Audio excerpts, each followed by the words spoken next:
got two niggas spoiling movies. Yeah. Brandon Collins, that's me. And Justin Brown for your movie needs. Medium popcorn. Woo! You haven't seen it, well, we're gonna spoil it. Spoil it in your face.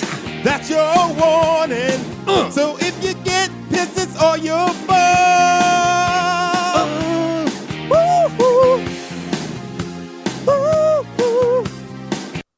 Bim, bim, bim, bim, bim, bim, bim, bim, bim, bim, bim, bim, bim, bim. Hey everybody, it's your boy Eddie Collins. Guys, this is Justin Brown. But for this episode, y'all can call me Scoutmaster Eddie because we're taking y'all to camp. And this is Medium Popcorn, spoiling movies. And we are talking about Heavyweights. Oh, 1995. Directed by Stephen Brill and written by Judd Apatow and Stephen Brill. So this is early Judd Apatow. Yeah, man. Yeah. So it's funny because, yes, this movie is written by Stephen Brill and Judd Apatow, but for the longest time, I thought that this was a straight Ben Stiller fucking film. No. This is just this is a Stiller family affair. They had nothing to do with the dude. Man, first of all, the Stiller family might be one of the funniest comedy families ever. Because his parents were fucking, like Jerry Stiller.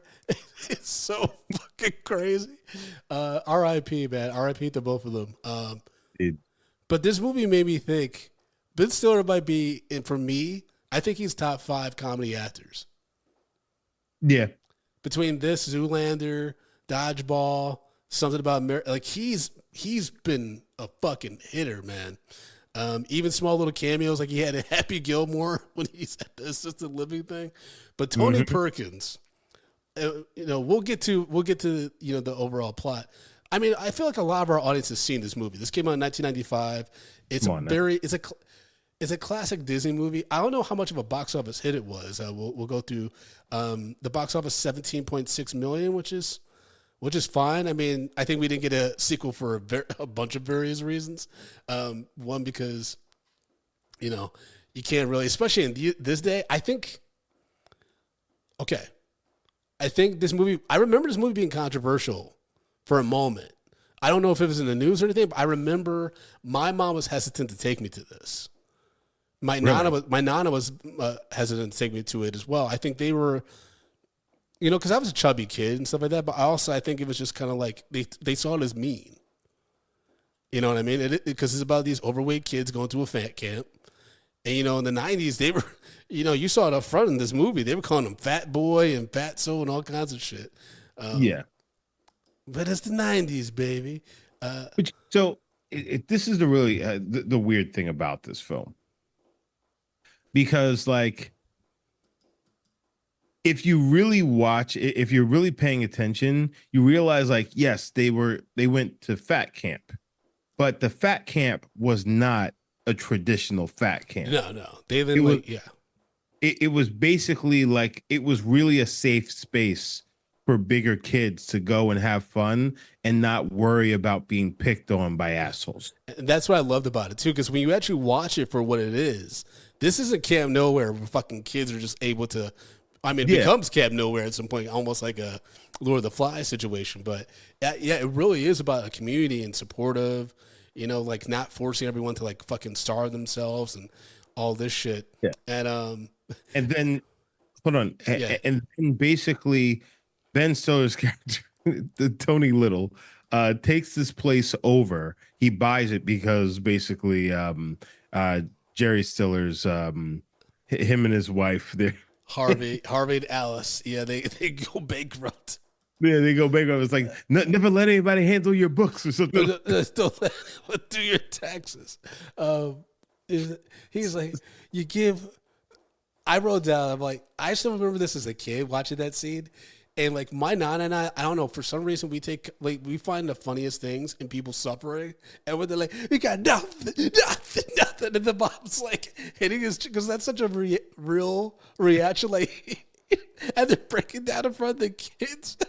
So, the Stillers are so funny in this scene. But it's so dark. It actually is a very dark scene. Oh, yo, 100%. 100%. Because these kids are just like, and then can we get another higher, higher, higher? And the kids are like, And then Ben Stiller comes in with the feathered hair. And he's like, hey, I'm Tony Perkins, y'all. And you got the fucking Lars dude doing the voice. Okay, hold on. So crazy. Hold on. Let's just take a step back. So like, yeah, this is a safe space for bigger kids. Yeah. Like, have a good summer. And then it basically gets hijacked by, Ben Stiller's character, Tony Little. Why do you keep calling him Tony Little? Huh? Where are you getting Little from? I'm sorry. He's a what's his goddamn name? Tony Perkins. Tony Perkins. No, he's a spoof of Tony Little. Okay, because you keep calling him Tony Little. I'm like, sorry, yeah. So he's so he takes over, and then he turns it into the exact thing that this place was not meant to be. Yeah. And these kids are forced to live to deal with this madness. He's trying to sell 50,000 units. He said, I need to sell 50,000 pre-sales or my ass is grass. It almost sounds like he borrowed money from the mob. Oh, it hurts my side laughing so much. It's so, folks, do yourself a favor if you've never seen Heavyweights. It's on Disney Plus, and to me, it's one of the funniest movies probably of my life. It's so funny. It's so fucking great. I mean, if you haven't seen Heavyweights, then that means you don't know about Tony getting locked up by the kids, which we'll get to, which is one of the great electric. Okay, so we open with Jerry, who is it's the end of the school year. He's excited about the summer vacation. He's just going to be chilling, and his parents, his dad, played by Jeffrey Tambor, they basically bring in the sales dude, played by Tim Blake Nelson, which I was like, oh shit, showing a VHS advertising Camp Hope, which I was like, yo, that's a wild way to be a salesman. Where you got to go from house to house just showing a VHS.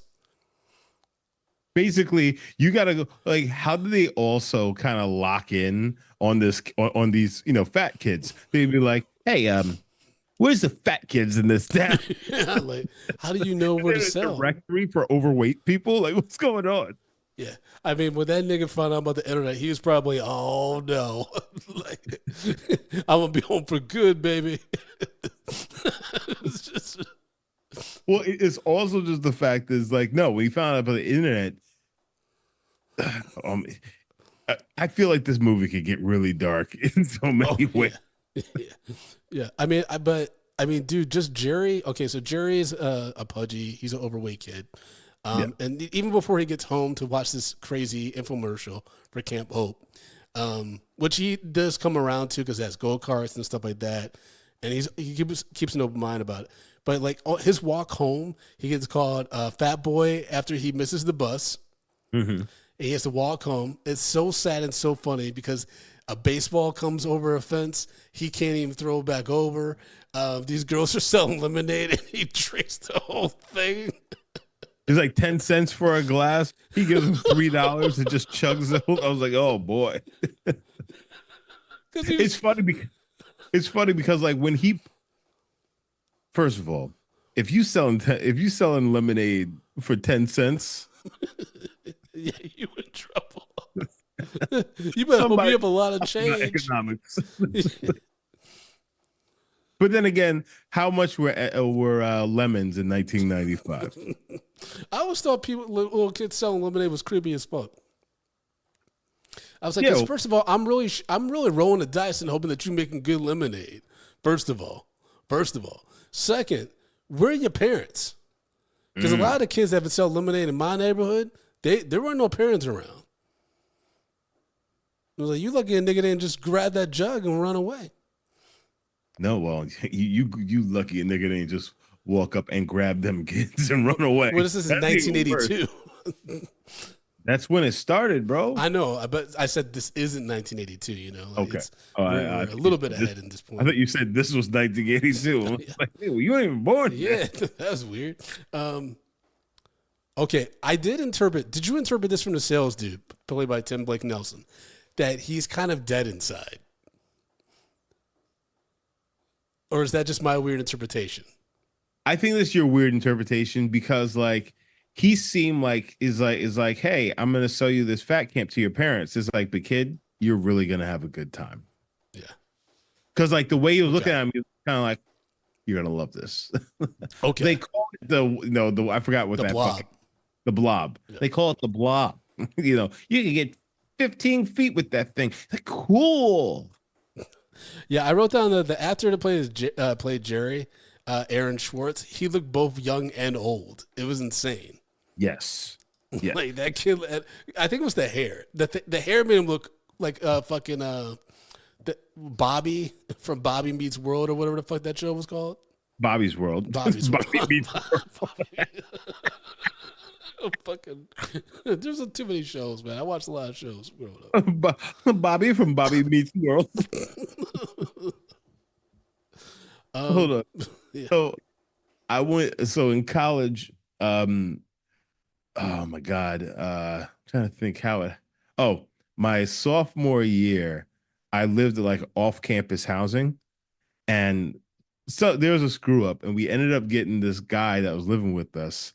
And he was very much like he kind of reminds me of Jerry. He kind of reminds me of Jerry.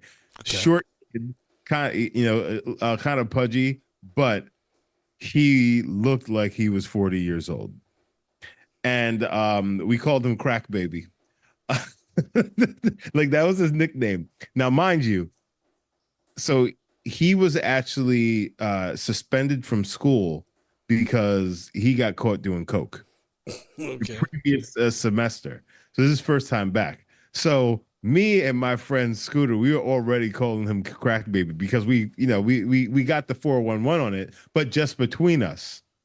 But Crack Baby ended up being cool as fuck. He's mad cool, mad fucking cool. So like one night, me and Scooter, we were in a room together and we were just sitting there bullshitting. And then Crack Baby, Doing he was crack. Yeah, we were just doing some crack, just passing that rock back and forth. But Crack Baby would come to the door. He was bullshitting with us. But Scooter had this big bowl of peanut M&Ms. And the Crack Baby was standing there, and he would just keep on like taking handfuls of peanut M&Ms, and he'd be eating it while he's talking to us. And then Scooter looked at him and was like, "Look at you. Look at you. You just can't help yourself. You're like a crackhead." I said, you're like, "You're Crack Baby. Look at." So then we started calling him Crack Baby because of the peanut M&Ms. So we got to call his nickname to his face, and to this day we call him Crack Baby, and it's totally fine. He's married now. He has a wife. She's known as Mrs. Crack. This is why women always cite that women mature faster than men, because Yes. that's some dumb young nigga shit. Exactly. And he embraced it. Well, yeah, because he on probably the only friends he can make. He's like, well, I gotta do something. I guess I'm Crack Baby Mike. No, Crack was cool. Crack was cool. We fuck hard with Crack. Listen, man, when we moved out, we had an off-campus housing. We brought Crack in. So Crack was living with us. I see what you're doing, and I don't like it. Crack was on the team. I did laugh really hard when Jerry told his dad, when he was like, "This is a fat camp." He's like, "You're fatter than I am. Why don't you go to camp?" Yo, why was the dad looking exactly like Dr. Phil? What was up with that? Yeah. I thought it was Dr. Phil, and I'm like, oh wait, no, it's Jeffrey Tambor. Yeah, but I mean, it was nuts. It was nuts. Yeah. So then on the airplane to the camp, Jerry meets Kenan Thompson's character, Roy. And of course, Kenan's like the fun black kid. He's like cooning it up and stuff like that. He's like, "I'm the man. I'm Roy." And then they get on the bus. You know, they meet it was wild that their counselor, what's his name? The older dude. Their cabin leader. Tom McGowan. Tom, yeah. Yeah, he had been there for a long time. Yeah, 18 years. Yeah, which we find out. And then Ben Stiller as the dad, he's like, 18 years, what you been doing with your life? Because I did write that down. I'm like, how much is he making? How much is he making every year? Yeah. How's Pat doing? Like this is almost like a retreat for him to just get away from life, and Yeah. like this is vacation. You know, he definitely has a sad life outside this camp for sure. Oh yeah, for sure. And then I'm pretty sure Tim, played by Paul Feig, who is an acclaimed director and writer, created Freaks and Geeks. Pretty sure his character is supposed to be a serial killer. Like I feel like he's the serial killer that Al Pacino was trying to find in Cruising. Like he's wild. The way that he shakes his butt in front of these kids, I did not like it. Yeah, that was a little. He was constantly shaking and strutting in front of these children. But these children are nasty as fuck. When they get in that cabinet and start doing that secret food stash thing and taking off all their different, candies hidden around their persons, that one kid had melted chocolate on his belly and everyone started licking it. I was like, yo, word. That was gross. So gross. That was beyond gross. It was beyond gross. It was like, what are you guys doing? Why? Yeah. Now, I know a lot of people, when Ben Stiller's character is introduced, a lot of people, and I think we even got a Patriot Thought or two that said this, like to live in a world where Tony, this is a prequel to Dodgeball. And Tony becomes the villain from Dodgeball. So, actually, I like to think that this is a prequel to Dodgeball, but this character, he was thrown out by his dad. It's like, make a real life. And then, like, you need to make it on your own. And then he went and started working at the old folks' home in Happy Gilmore. It's all connected. And then from there is like, that's where he comes up with the idea, and then for Globo Gym, and then Dodgeball comes up. That's definitely pop. I mean, it's just so insane. His characters are so fucking crazy. I love when he was like, "We're gonna get you all in shape," and then he's going down the aisle with his hands out for high fives. No one high fives him except one kid. And then another screams, "I want to go home." And then he starts weighing all the kids. And then remember that one, the really tall dude? He's like, "Congratulations, you're officially the fattest boy in camp." And he starts like, everyone starts cheering him on. And he's like, "Get down!" Get out of here. And then taking photos of the kids for the before photos. And then Keenan turns around and puts the sign on his butt. And he's like, and then the flashes happen. He's like, "You broke my camera." Because they have Lars, who's their new cabin lead, who's this insane Austrian dude. Tom Hodges definitely, the guy who played Lars definitely doesn't have an Austrian accent, by the way. That had to be an insane American dude doing a wild impression. Oh, also in this film, we had Sean Weiss, which is basically famously Goldberg from the Mighty Ducks series. Yes, who apparently was forced to do this movie. What? According to UVA's trivia, UVA, our producer, Sean Weiss was originally not interested in acting in the film, but he changed his mind when he found out that if he did not act in Heavyweights, he would not be allowed to act in D3, The Mighty Ducks. Damn. I mean, he would have been better off. I think Disney probably held this over him, though. Well, D3, it wasn't great, but like, I mean, that's a franchise. You're like, and I think in the second one, didn't Goldberg get the winning shot? So, oh no, he gets the winning one in D3. So yeah, I mean, it's a lot. It's weird. On UV in the chat, she's coming with some heavy. Several actors from this movie were in D3. Yeah, you got you got Kenan Thompson. Kind of wish Ben Stiller was in D3. That would have made it a little bit more. That would have been nuts. I mean, that would have been the best thing in the world. If he was their coach after Emilio Estevez stepped away, Tony. I mean. Yeah, Tom Hodges, who hasn't done much since Heavyweights, who played Lars, that dude was out of his mind in this movie. Yeah. When he's like, I snore very loud. Do not be alarmed. I'm fine. When those kids started training and shit and getting all fucked up, and the nurse, the cute nurse who ends up getting with with Pat. By She's like, Leah Lamb. yeah, she's like, to one of the boys, she's like, what's happening out there? He's like, we're percocizing. Yo, I laughed so hard. And then eventually Tony finds out about Jerry's cabin and their secret food stash. And he has this, Ben Stiller has this really weird sentimental moment with Roy. And then he starts frisking him and finds a salami, like a little like Slim Jim in his socks. He's like, looks like my man's packing.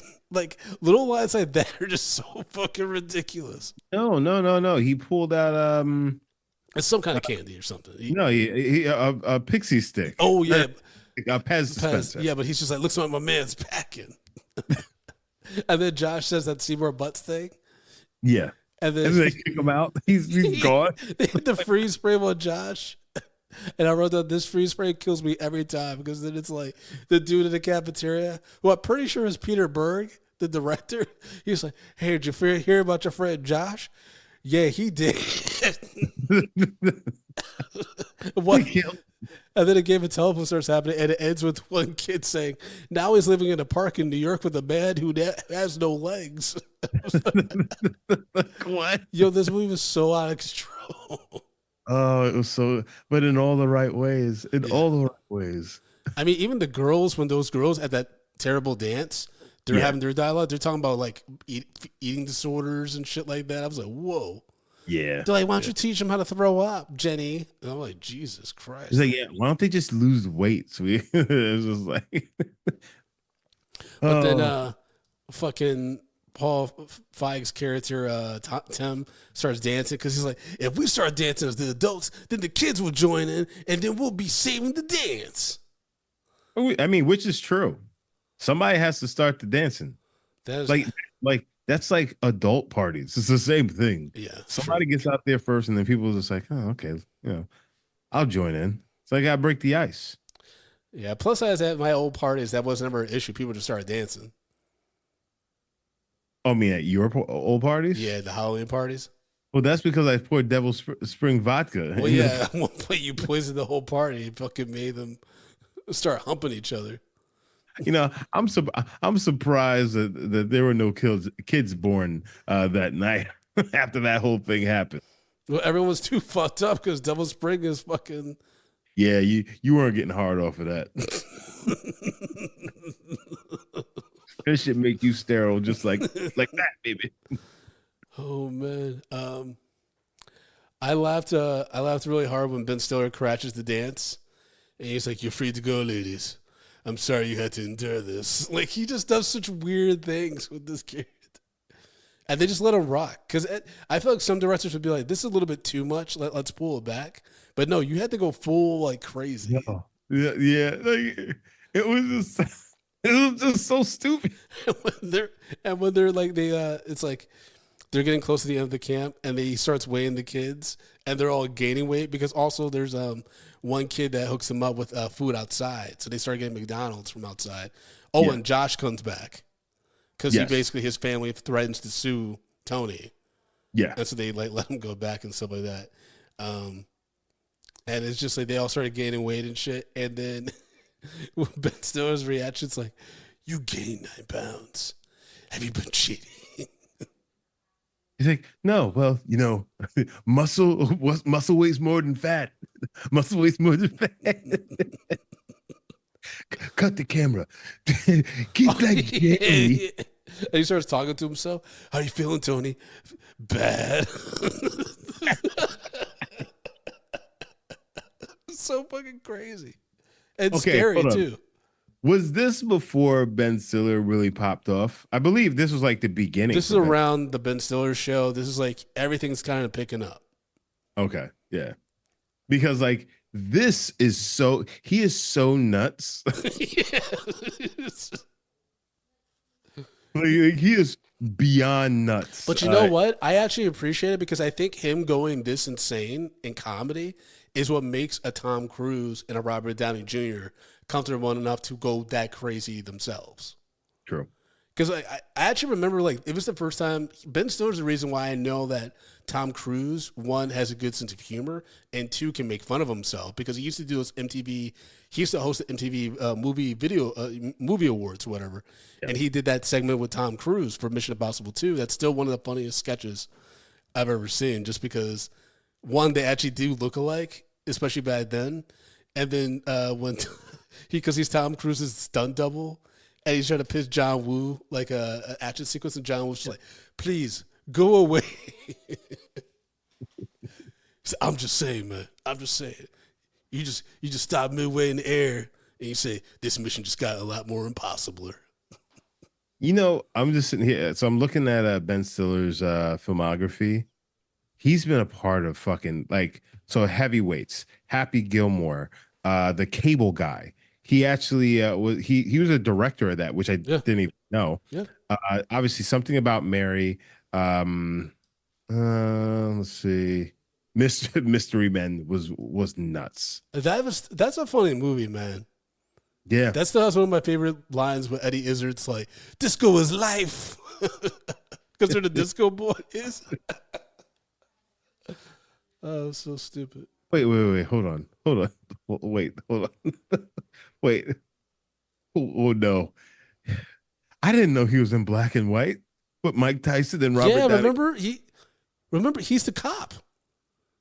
He's the cop that's blackmailing the dude. Oh God, that movie's so nuts. So nuts. And then obviously 2000, Meet the Parents, Zoolander. Like that's when he went on that run. Oh, we should do Meet the Parents. Yeah. Because then we can talk about meeting our in-laws and stuff. That's a fun one. Add it to your list, Lluvia. Por favor. That's Por favor.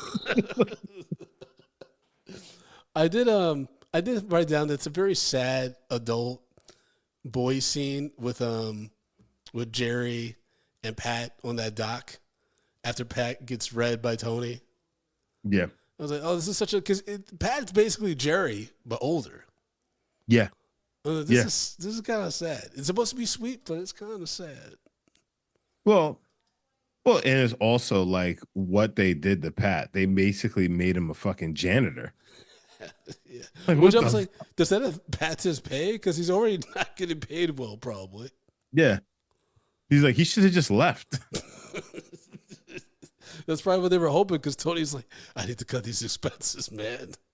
The pre-sales are not happening. So they made him, they put him on cleanup duty, and it seemed like that was the only thing he was doing. But so like at that point, it's probably with the nurse. Well, yeah. Besides that, I mean, which I get it, because I remember her from like some of these films, in the '90s, early 2000s, and I remember it was just like, yeah, she had the little doe eye thing going on. She was cute. Yeah, she was cute. She looked great in this film. Yeah, I mean, I didn't get why she would like Pat, but she also was kind of a basic woman, so I could get it at the same time. But I was like, no, but they dolled her up for this role, though. Oh, okay. That's no. Like I think that I think is also considering the the company in this, but I think that like they did a good job of making her being like, oh, the hot girl at the camp. Yes. For this role, to the point where also Ben Stiller is kind of just like, hey, and Lars.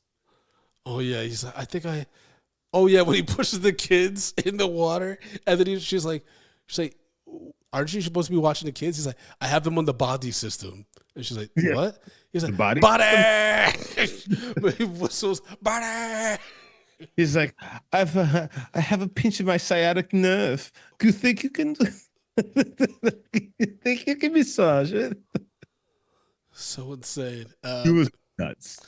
So Tony gets furious. Well, okay. So also, mind you, before this, the kids have been also like sneaking around. They like sneak into Tony's cabin. They find that all their letters that they've been sending home, basically saying like SOS, this shit's not popping no more. Come get us. He's just been keeping them in this big chest, and of course, one of the fat kids farts and like they almost get caught and all this stuff. It's a very weird, silly scene. It's up, but you also see like Tony's insanity, like he's jogging all intensely and like lifting up logs and shit. He's just fucking out of control. Yep. And so basically, with the kids all coming overweight from what he's expecting, he said, "We're gonna go on a hike," and then, so he's trying to kill these kids. And at one point, he's like, the hike is happening indefinitely. We're not going back until you're all lean and green." And they're like, he's going to kill us for barely making it up this mountain. He's like, no one's eating. Like, what? And then so he basically, they start plotting against him. And he's meditating. And one of his lines was, "Repulse the monkey, part the wild horse's mane." This guy. As he's doing Tai Chi. Just like, nothing about Tony is good. Like child services will be all over his ass. He's gonna get sued so much. I mean, doesn't Tony Perkins senior at the end when he comes in? Doesn't he say, "Oh, I'm gonna take a bath with this one"?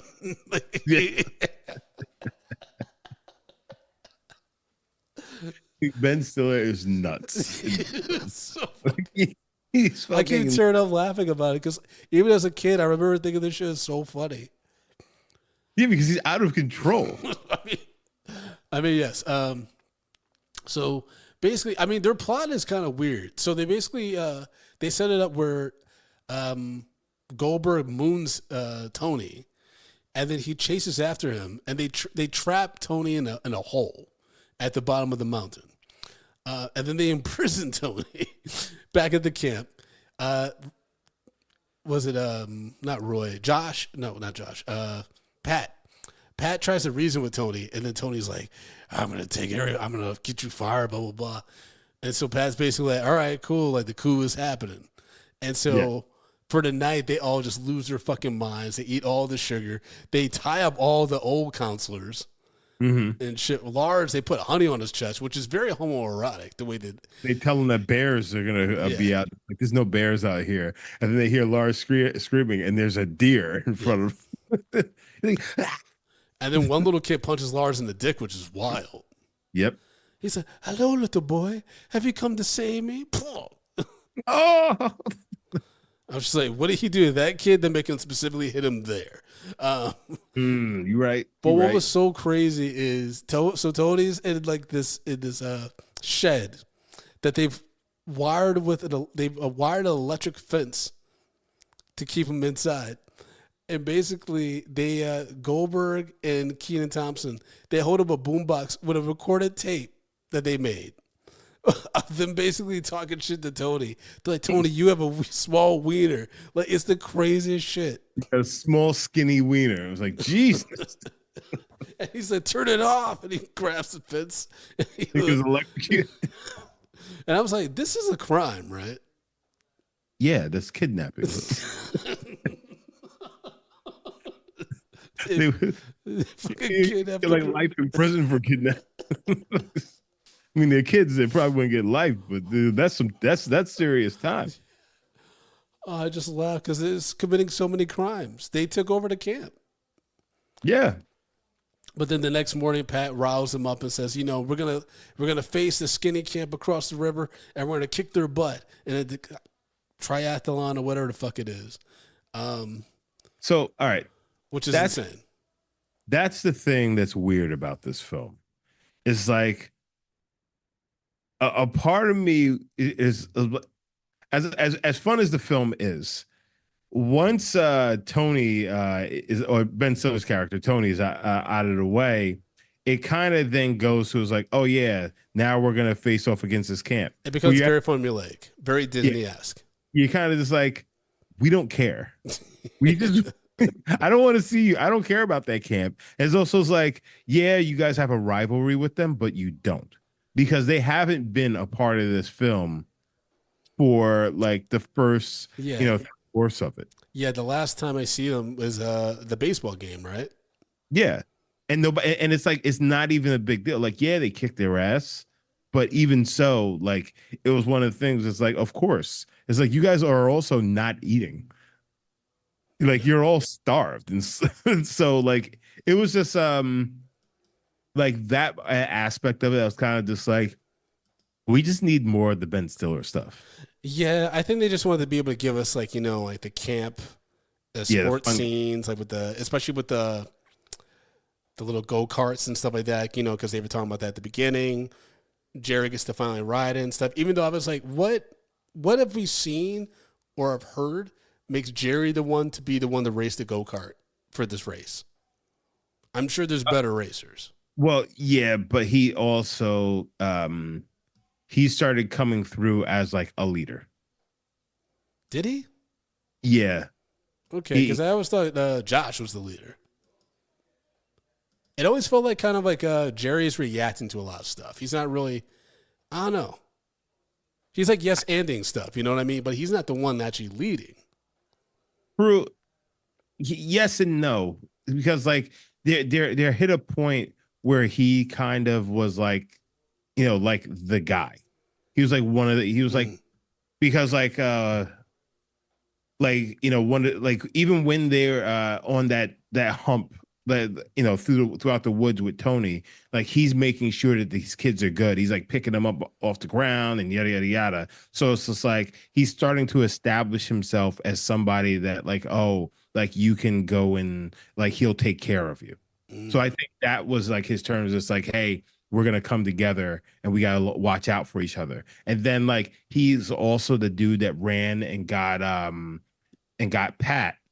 Yeah. You know, after that. So it's just like he's now taking on more of a role as like he's one of them and he's one of the main kids here.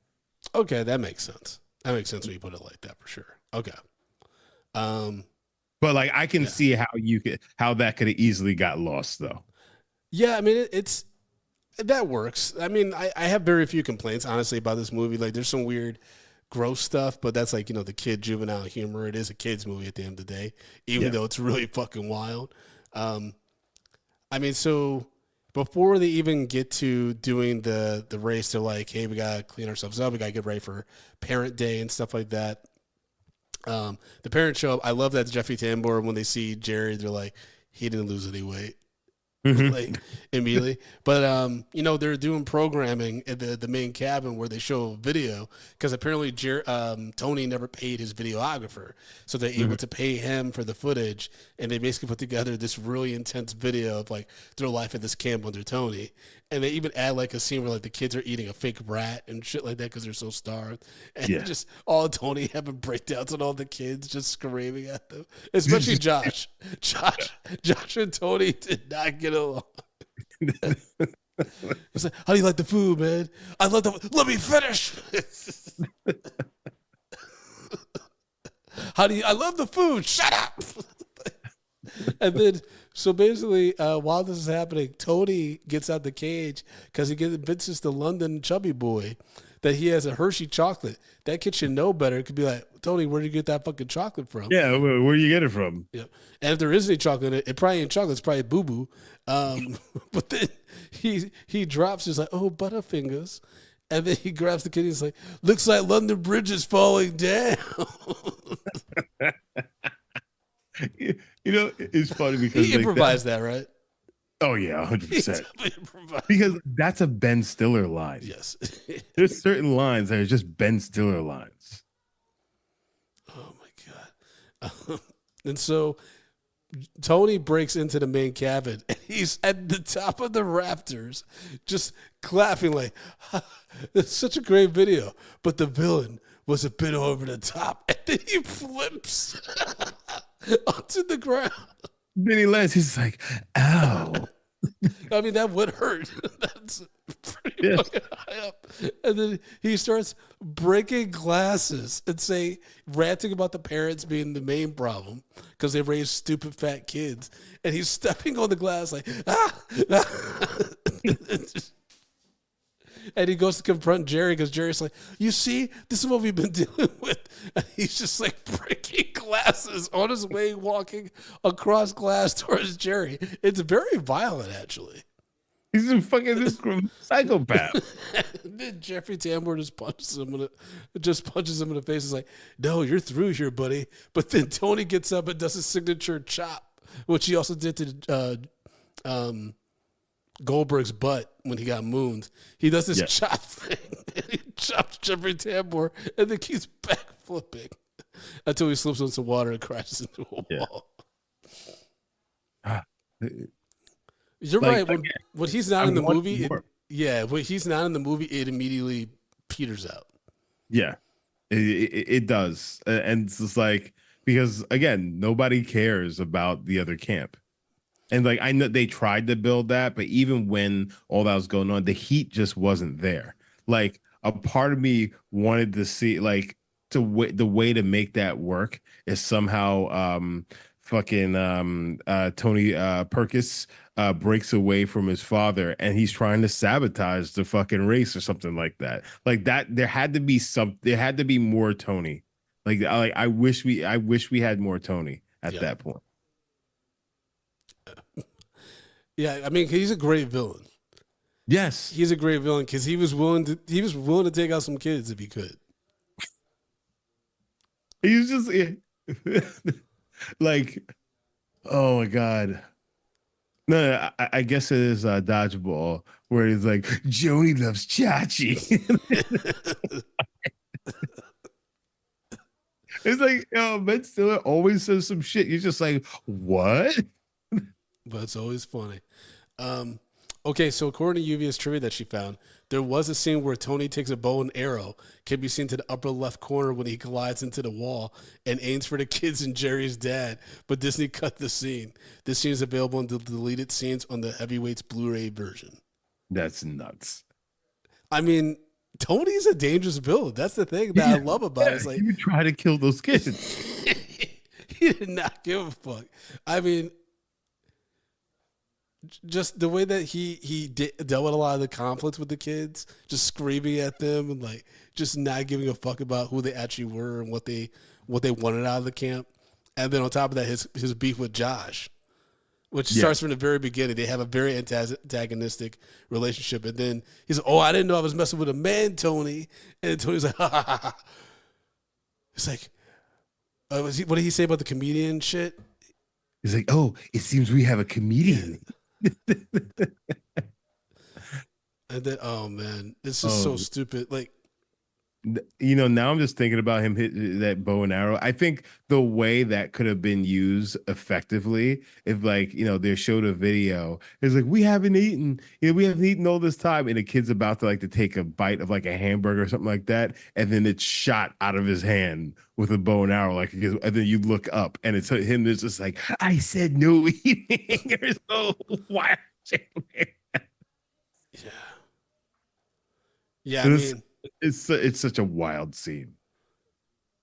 For sure. And then just to have Tony's dad come to clean everything up, and while Tony's being escorted into a police car, and he's in that blanket looking back at his dad all pouty and shit. And then that's when he's like, the kids are basically like, we want to stay at the camp for the rest of the summer. And he's like, well, if there's an adult that's willing to take it over, it's easy for me. And it's that's when who's been here the longest? Who's been here the longest? That's when Pat's like 18 years. It's just like, oh, what have you been doing with your life? Do you think Pat got a raise? I mean, he now runs the camp. I hope so. Me too. I was thinking that. I'm like, I feel like Pat might have just been okay with the same rate. He just was glad to have a job and have his, his camp back. No, I think that Pat's just glad to be there with them kids.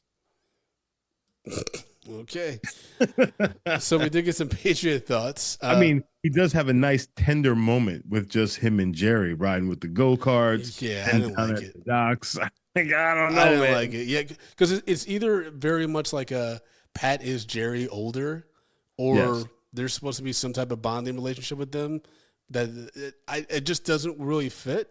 I feel like Preston barely coming after Pat, and he's kind of I think about a movie like Blank Check, right, where Preston got cool with his limo driver, but that was a very transactional relationship, right? Whereas this, it's kind of I get it, you want to support this kid, same level. Yeah, you want to support this kid, but it felt very much like we're learning from each other, which is not how this is supposed to work. Yeah, because Pat is looking real sad. He's looking real pitiful on that deck. He's just looking at the sunrise. I mean, the sun setting and like the camp across the lake, and it's just like, I used to get made fun of all the time. Like, it's like, you still are, nigga. Did you not get that roast that just happened in that camp? It's not over. I mean, you can. It's like Pat was about to go drown himself in the lake. Like that's the vibes.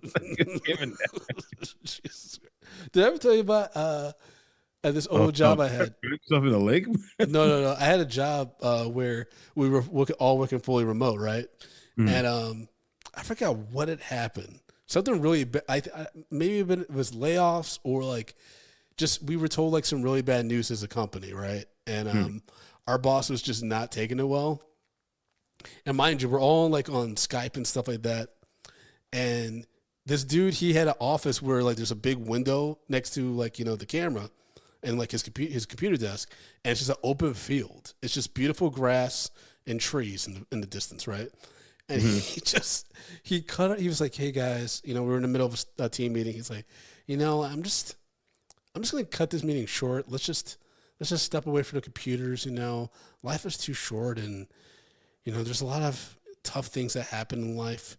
And then he looks longingly out the window, and it was like, I think I'll check it with you guys tomorrow. We'll see.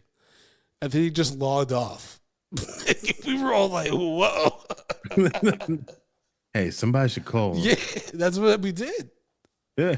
We voted on who would call him, just to be like, hey, that was kind of ominous. How you doing, buddy? Want to make sure you sign up on that bonus for me. Before you do anything crazy, be sure to log into ADP, push that approve button. I need them hours. Thank you so much. But yeah, that's wild. I had never seen before we get to the Patriot thoughts on heavyweights, I had never seen the post-credit scene where Tony's selling crystals. Oh no, neither did I. Yeah, it's you gotta watch through like all the camp music and stuff. But it's a scene where Tony's selling crystals and the door gets slammed on his face. God. I mean, yeah, he would be that guy. If a nigga going door to door trying to sell crystals, that's not someone you want to do business with. You do not want to give your credit card information or cash to that person. So obviously, I know everybody. A lot of people are dealing with. People are looking for jobs and things right now, and there's a lot of scams happening. Yes. People are trying to scam. I recently got one. Now, acting job, right? Somebody is like, hey, we want you want you to do this photo shoot, yada. And they send me, they're like, oh, can you send us your email address? We'll send you all the information. I'm like, all right, cool. So I send this stuff and I get this email. It's like, hey, so we want you to do this photo shoot. It's like, we're going to pay you $500 up front. And then, but like the total payment for this shoot is going to be $5,000. So I'm just like, I'm listening. But it's just like, we're going to send you $500, but then, and a little bit extra because you're going to buy your own clothes. Send us your address so we can send you a check. I'm just like, how many people fall for this? Yeah, a lot. Like, how many people fall for this? It's like, and I know they're obviously going after actors who are obviously is just like, maybe if they're a young actor, they don't know the business. But so, and that's why somebody may fall for that kind of stuff. But I always think about like when I see obvious scams, when I also see people like doing a job like, selling healing crystals door to door. It's just like, at what point do you realize that this is not the way? Like, at what point were you just like, well, I mean, they said they're going to pay me $11.50 an hour. So I need that money. I know, man, but like people do desperate things. I remember it was after college. I think it was right after I graduated my master's. I was looking for work. I was having a bit of a hard time, and I ended up like going for some energy company where they basically go to people and they're like, oh, did you know you're overpaying with Con Edison and you could do this alternate thing, which is basically just a vendor that pays a cheaper rate to Con Ed. It's just insane. It's like it's like an extra step in your process, and it doesn't really save you much. It's weird. And then the person obviously gets commission on it. Mm. And so I was doing a trial run where I walked around watching this dude do this pitch to business owners and random people and stuff like that. And I was just like, none of this feels good. Like, why? How do you feel good doing this? This is weird. Yeah. Because you're Yeah. kind of like exploiting a loophole, but that actually might fuck the customer over at the end of the day, because if this vendor or whatever company we're working for doesn't pay Con Ed, then they get fucked. Yep. I was just like, I don't like it. And I remember we had lunch. I was like, hey, man, I'm going to pass on this. And he was like, all right, well, goodbye. And then just started going back to selling. So it's funny. I did one for God, and I actually got the job. It was like setting up employee benefit programs, whatever. So it's like, oh, you work for this company. It's like, and you have like a contract with all of these, local businesses and whatnot that you can use. I'm like, all right, that sounds, okay. But I was signing up businesses for the employee program. But apparently, they've been doing it in certain areas for a while. So I'm cold calling people, and I'm calling these people, and there's like, I tried that last year, and not one person came in. I paid $1,000. I'm just like, what? So and the more and more I spoke to people, I'm just like, this is a scam. Mm-hmm. It's like, this is just a pure scam. Like, we're just taking people's money, and I'm just like, and they're small business owners. So it's like, yeah, this guy has a pizza shop, or, so and so, such and such. And I'm just like, no one's ever going to come in from you. And like, I was talking to this one guy, and I could tell it's an older black guy on there. And like, I remember in the, like, we have our sales meetings. They'd be like, I know sometimes people is like, oh, let's, mull it over and all that kind of stuff. And how you get past that is by saying this and all that kind of stuff. And I literally said the exact opposite of what I was like, hey, why don't you mull it over? Think about it for a few days. But they were listening on your calls at times. Yeah, they listened to your calls, and the guy's just like, you literally told the guy to mull it over. I'm like, I just knew that he wasn't going to buy. I knew he wasn't going to do it. So I'm just like, I'm trying to get him off the phone so I could just go on to my next person. He's like, no, I felt like he was in my head. I'm just like, I knew that he was probably going to do it because, I sold him, but I didn't feel right actually selling this guy because I knew that it wasn't like he was just wasting his money, and he was talking about how his business isn't doing well right now, and something like this could probably help him. It's like, it's definitely not going to help you. You are going to go out of business if you give this $1,000+ to us. And so eventually I was just like, I'm just going to sit here and take my hourly pay, because I was going to Vegas for something. I was like, so I'm just going to ride this out as long as I possibly can for my trip to Vegas. And then after that, I'm going to quit. Luckily, I got fired the day before I went to Vegas. I was just like, yeah, baby.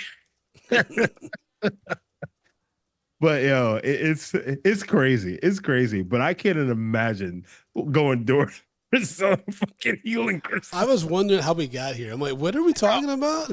I know. But it's just like the healing crystals things. I was like, that, like, when you are at the bottom of the barrel. I'm sorry if anyone listens to this and they're like, but I fuck with crystals. I'm like, do you? But don't try to sell me that shit. I remember like this kid named Michael Daniel. He had a brother named Nathaniel Daniel. I run this kid. This is a second grader, mind you. I run this camp, and this nigga just wandering the hallway, and I'm like, "What are you doing, bro?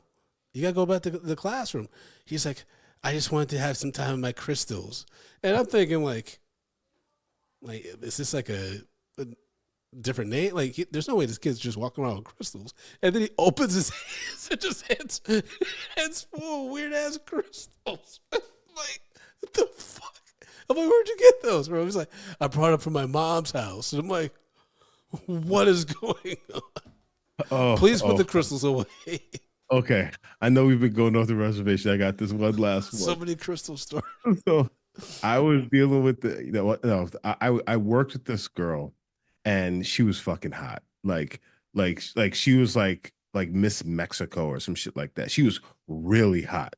And like me and like I was in I was in fucking Philadelphia. I was in Philadelphia, and like the Philadelphia, they have this the Reading terminal. So it's like kind of like a flea market and things like that. So like it's image, we're off of work or before work, and like she's like, "Hey, I want to go to the Reading Market. You want to go tomorrow morning?" I'm just like, "Yes." So that like, so I'm like, "All right." So I'm like, I kind of got like, in with this chick, so we get to know each other and whatnot.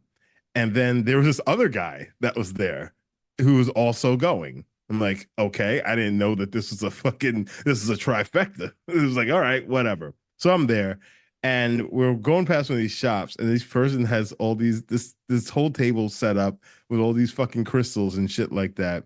And like, no, it's like a whole fucking stand. Like you go walk in, there's crystals everywhere. And I'm just looking around, we're walking around, so I'm looking in them, I'm just like, I mean, who's into the fucking crystal thing? Like this is such a weird this is such a weird thing. It's People like, like crystals, man. yeah. And then she goes, I like crystals. Now, Yep. well, I guess I'm not getting like Yep. I could have told you that one. I knew that was coming. You put the little Brandon, put your foot in your mouth. I know that. I know that move very well. I said, well, I guess this is over. I kind of looked at the other guy. I was like, well, buddy, you won. Yep. You won. All right, folks. We did get some Patriot thoughts on Heavyweights, which is the movie we are talking about. We're not just talking about crystals. Remember, if you sign up for Patreon at patreon.com/medium popcorn, you're guaranteed to have your thoughts and reviews of that movie that we feature on the Patreon right on that episode. So Curtis Boyd wrote Kenan Thompson's second movie role. This movie is one of the greatest summer films of all time. Lots of wild hijinks and a pretty decent coming of age story for many kids who were outcast due to their weight. I agree with that. I was a little chubby boy. Yep. Ben Stiller's also writing it as the fitness nut Tony. I definitely have watched this movie at least once each summer since it was released. Me too, actually. Classic juvenile joke moment from the film. See more butts? Who's seen more butts? Huh?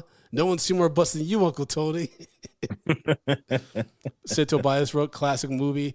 Happy y'all finally doing this one. And then Derek Harris. Classic movie. In my headcanon, this is prequel to Dodgeball. Laughing emojis. Yeah. So, Justin, break down our rating system, baby. And, folks, if you have your own crystal story, leave us a voicemail at speakpipe.com/medium popcorn. The link is in the show notes. But, again, speakpipe.com/medium popcorn. Justin, break down our rating system. Guys, tell us if healing crystals have ever cost you any butt. So, guys, we sat down. Oh, first of all, Brandon, stop calling me baby. I see what you did there. You immediately jumped into the crystal thing. You thinking I wasn't going to hear the fact you called me baby again. So, guys, you know how we do this. We rate movies, bags of popcorn, small, medium, large, and the XL for the exceptional. If a film does not deserve any warm, buttery, delicious popcorn, we throw it into the stale popcorn pile. We pile piles and piles of stale popcorn on top of it. So, Brandon, we sat down and watched the 1995 comedy film Heavyweights, starring fucking Ben Stiller, Jerry Stiller, Kenan Thompson, and a bunch of other great young actors that were in this film that really just kept this shit together. What say you, sir? Let's get to large. This is a 90s classic to me. It's incredibly funny still, but you're right. Like it was going to get an XL, but you're right. It does falter a lot when Ben Stiller's not a foil. Yeah. When he's not the antagonist, the movie is just, it's fine. But with him there, like against these kids, it's fucking comedy gold, man. Yeah, Billy. He gets one of the most unhinged performances in all of cinematic history. Tony Perkins is fucking crazy. And then Lars is just as his like hype man. I can feel it, Tony. Just so crazy. Yeah. And then just the line. It's real quick. And kids don't get it. As an adult, though, you realize there's some shady business shit going on. When he says, you don't understand. If I don't sell 50,000 pre-sales, my ass is crap. And you think about how much VHS were, especially like programs like this shit, how much they were. That was like $80. So he needs to pay like almost $1 million. Or it's like $39.99. Either way, it's a lot of money. It's a lot of money he needs to make pre-sale. Oh, so stupid. Justin, what's your rating? Ah, man. like I'm kind of torn on this because the things I said earlier. I'm going to give it a medium because that third act of the film, it really does fall off hard. But the first the first part of the film is so good. The first two acts are so good and it's so ridiculous. But the third act is it's almost to a point where like we could have just ended this film earlier. Because once Tony's not there, it's kind of just like, okay, what's happening right now? And it's like really the comedy is kind of over, and then it's kind of just like a straight Disney film, which is not. It was okay, but like it killed the momentum, it killed the momentum hard because right after Tony thing is we just go into the race, and then it's just like where are we at after that? Yeah, it's hard to say because like this film, it should at least be a large, but those final scenes, you're kind of just like oh, guys, yeah, like that wasn't it. It just gets into business tropes of things, and given like the adult characters, especially like the ones that were hired by Tony, they seem so passive and like grungy. To see the one dude who's the videographer, who's like been in the Adam Sandler movies, and he's smoking a cigarette around the kids and not really giving a fuck, for him to participate in like that race as like one of the judges, I was just like, that isn't.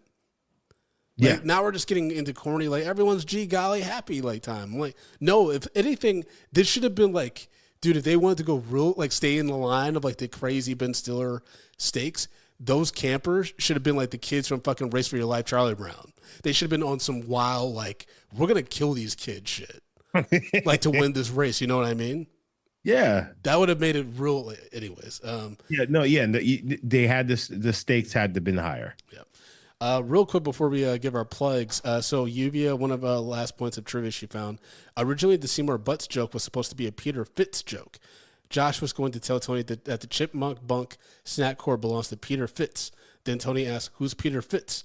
Josh answers with, anyone's Peter Fitz if you push hard enough. The joke was changed to Seymour Butts to be more family friendly.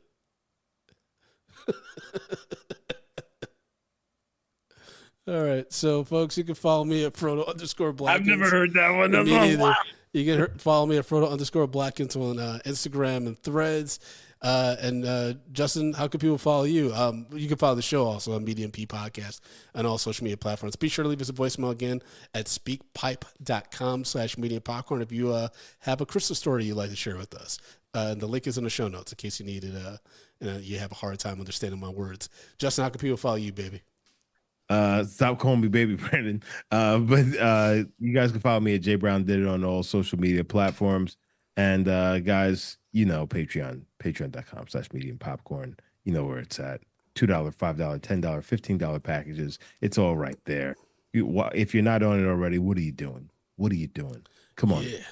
Just say yes. Get it together. And if money is tight, leave us a 5-star review on your favorite podcast app. We will read it on the show. But patreon.com is really where the help comes because Justin got a new baby. I got a new shirt. We need help, y'all. Come on. All right. And we hope you all enjoying these summer camp movies because we got a few more in the can for you, whether it's on the regular rotation or on Patreon. So again, patreon.com/medium popcorn. Yeah, baby. Come on, baby. Take that. Bad boy. Oh, shit, we can't say that no more. Sure we can. Okay. Why are we whispering? Did you used to whisper in the cabin? I used to whisper in the cabin. No, I didn't whisper in the damn cabin. What the hell is in the cabin?